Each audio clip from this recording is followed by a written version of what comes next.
Good morning, beautiful people, and let's hop right into this Get Ready With Me. Today's topic of discussion.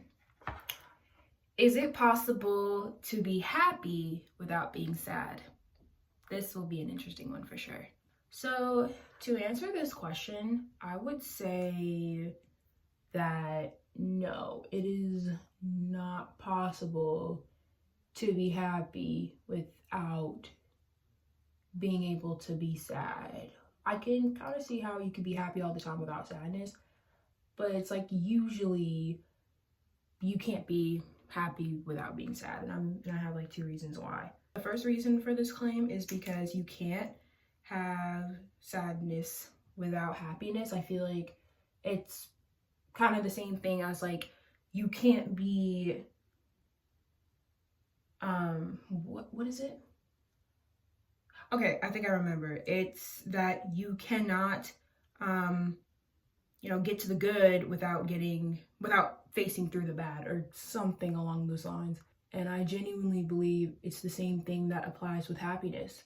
Though sadness and, grief are not good feelings at all because we all experience those, still, it's like you don't want to just not go through them because they're hard or whatever. You want to be able to go through them. That's why I'm saying that I believe that you cannot have happiness without sadness, because I feel like your best moments comes from your toughest moments. You know what I mean? I feel like if we don't have those tough moments in life and we just only have the good, like constantly, at that point it kind of feels like it's a bit fake. And I know that there are, some people that are fortunate enough to never feel sad or depressed or anything like that. But I think that's really where the most happiness comes from. It's just from, getting through those bad times and getting through those bad experiences. So that's my first point of why I believe that you can't be happy without sadness, because you have to have sadness first and then happiness. Then following into my second point of why I believe it is not possible to be happy without being sad is usually, like I stated before, sad times bring out happy times.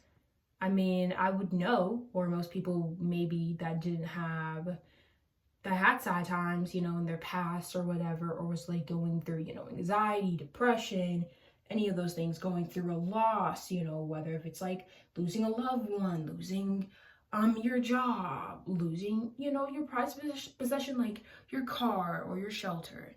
I feel like those moments just make you stronger and stronger and stronger and stronger, and you are able just to conquer the world around you and just conquer so many things. So, just those sad moments really just push you into becoming a better person. And I would say maybe the last reason of why I think you can't be happy without being sad is because that's just not how the real world works. You're not going to be happy, every single time. And I know that, I'm usually a pretty happy, cheery person, but no one in this one earth, I would love to see it, that's just an inspiration right there, is happy 24/7, because that is just not realistic to be that happy all the time without being sad, without being stressed. Because I know that my friends are surprised that I'm so happy and cheery all the time, but it's like that's definitely not all the time. It's definitely my personality, but I definitely can have those moments where I would just feel sad and stuff. But yeah, I feel like you just have to experience other emotions in order to feel happy. So yeah. All right, y'all, that's all for this look. I know I barely didn't do anything, but definitely next time. I hope that y'all enjoyed this video. Thank you so much for watching. I hope that you have an amazing Monday, an amazing week, and I will see you all next time. Bye, guys.